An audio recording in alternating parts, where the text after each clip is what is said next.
দেখাতে যাচ্ছি আমার ক্ষেত। ক্ষেত আমরা গ্রাম্য ভাষায় ক্ষেতই বলি। ভিটা ভিটা ভিটা বলা যায় না অবশ্য। আমার কাছে অনেক দিন যাবৎ ফোন ছিল না, আমার ফোনটা একটু নষ্ট হয়ে গেছিলো, যার কারণে ফোন চাপাচাপি করতে পারিনি দিনের বেলা। এই জন্য একটু কাজ করেছি। আমি একটু শাকসবজি লাগানোর চেষ্টা করেছি, এই আর কি। সেটাই আপনাদের দেখাবো যে কি দেখি লাগালাম আর কি।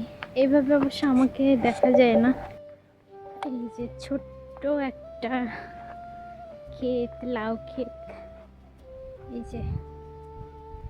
এই যে লাউ গাছ, দুটো লাউ গাছ জাস্ট। তাও এক একটা লাউ গাছের দাম 7 টাকা করে। হ্যাঁ, 7 টাকা করে নিয়েছিল এক একটা লাউ গাছ। 3টে লাউ গাছ আনিল 20 টাকা দিয়ে। তো একটা লাউ গাছ এই মাছ বরাবর ছিল, এই দুটো লাউ গাছের মাঝে, তো সেটা হচ্ছে মারা গেছে। আর এই যে পাশ দিয়ে লাগাইছি মরিচ গাছ, এই যে কালো মরিচ, এই যে। আর এই যে ভিতরে আছে আলু গাছ। তো এই ছোট্ট একটুই আমার ক্ষেত, বাগান বলা যায়। একটু জল দিই মাঝে মধ্যে, এই আর কি। আর এই যে মানে দুটো লাউ গাছ দিয়ে শুরু করলাম, যে কেমন হয় দেখি করে। ওই পাশে আমাদের ওই পাশে দেখা যাবে না হয়তো, ঘুড়ি আছে আরও অনেক, 2টা ঘুড়ি আছে বড় বড়। তো ওইখানে আমি লাগাইনি, এখানে আমি আলাদা দুটো লাগাইছি, দেখি কেমন হয়। আর এই যে এইসব হচ্ছে আমার শ্বশুরই ঠিক করে দিছে। এই যে ডালপালা দিয়ে ঘুড়ি বানাই দিছে। আমি শুধু হলো গাছ লাগাইছি, গাছের গোড়ায় জল দিই, যত্ন নিই, এই। তাছাড়া আর কিছুই করি না। আর ওই যে ঘের, তো এই ঘের পুকুর যাই হোক, এটাকে এবার একটু অন্যরকম করে ফেলা হবে। মানে ঘেরের প্রজেক্ট যেরকম বলে না, সেরকমই হবে এবার। ইচ্ছা আছে, এখন জানি না কি হবে। তো এখনো বলতে পারতেছি না যে কি করা যায়। মানে এই যে ঘেরটা আসছে এইরকম, এই চারিপাশ দিয়ে আমি দেখাই। তো যারা যারা ভিডিও দেখবেন পরামর্শ দেবেন যে আসলে কি দেখি করলে ভালো হয়। তা আমরা তো একটা চিন্তা ভাবনা নিয়েছি, তারপরেও একটা পরামর্শের ব্যাপারটাই হলো আলাদা। তো কারো যদি কোনো পরামর্শ দেওয়ার থাকে অবশ্যই জানাবেন, অবশ্যই কমেন্ট করবেন, কমেন্টে বলবেন যে কি করা যায়। এই যে হচ্ছে ঘেরের মতো, এই তো চারিপাশ দিয়ে কি কিছু লাগানো যায়, এই আগাছা যা আছে সব পরিষ্কার করলে কেমন কি হবে। এই যে অনেক বড়ই আর কি ঘেরটা, দেখা যাচ্ছে কিনা তো অবশ্যই জানাবেন। এই ছোট্ট একটা ভিডিও আর কি দিলাম। আর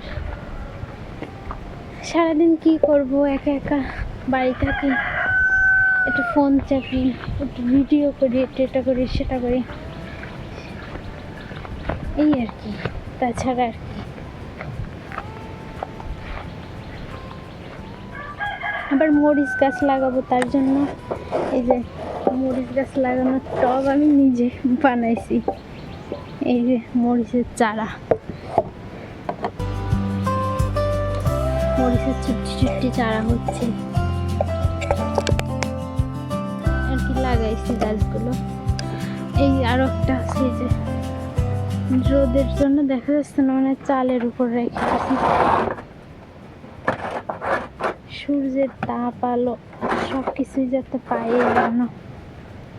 এই যে এই একটা, এটা হলো কালা মরিচের চারা আছে, সাদা মরিচের চারা আছে, আর এটা হলো জিয়া মরিচ যেগুলোকে বলে, সেই জিয়া মরিচের চারা এগুলো। এটা কালো মরিচ। এই যে ফুল বাগান না, এটাকে বলা যায় কি, ফুল গাছ এই জায়গায় লাগাইছি আর কি। এই যে মরিচ গাছও আছে মাঝে মাঝে, জিয়া মরিচ। আজকে অনেক মরিচ এই জায়গায় ছিল, তোলা হয়ে গেছে। যে আরও দুটো একটা যা আছে, এই যে এগুলোকে বলা হচ্ছে জিয়া মরিচ, লম্বা লম্বা। আর কালো মরিচও আছে অনেক। এই জিয়া মরিচ গাছে খুব বেশি ফলন, ওই যে এক এক ডালে আমি দেখাচ্ছি। এই যে ভিতরে, এই যে দেখা যাচ্ছে, দেখা যাচ্ছে না বোধহয়। এই যে 3টে 4টে 5টা 6টা 7টা প্রত্যেক ডাল এই যে আছে। এই জিয়া মরিচের ফলন খুব ভালো। তারপরে কালো মরিচও আছে, এখানে দেখাচ্ছি।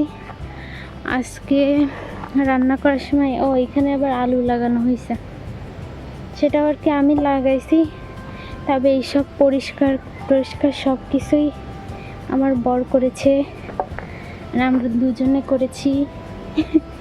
এই যে কালো মরিচ,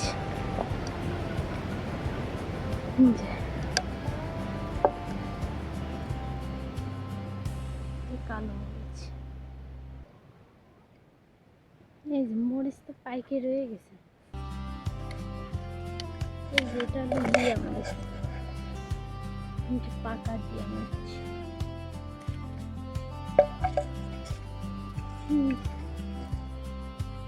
যাক, এটা দিয়ে বীজ দিয়ে দেবে। ভিতরে কালো মরিচের পাইকে, কালো মরিচের পাইকে রয়েছে, দেখা যাচ্ছে।